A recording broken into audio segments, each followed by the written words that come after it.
It's a Friday night, and Darcy is home feeling lonely. He decides to jump onto a dating app and try his luck. Oh bro, I just got a match. Yeah? What did she say? Dude, she said, hey there, with a smiley face.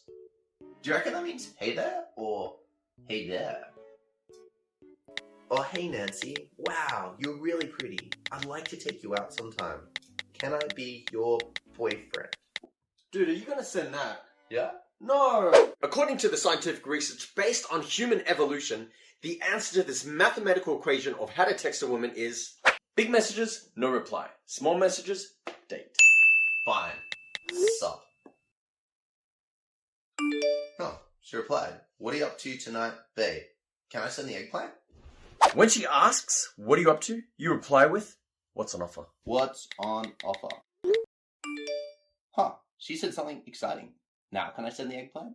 When she says something exciting, then you've got to wow her with an amazing date.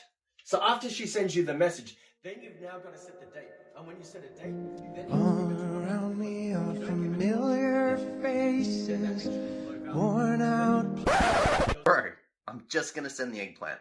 No!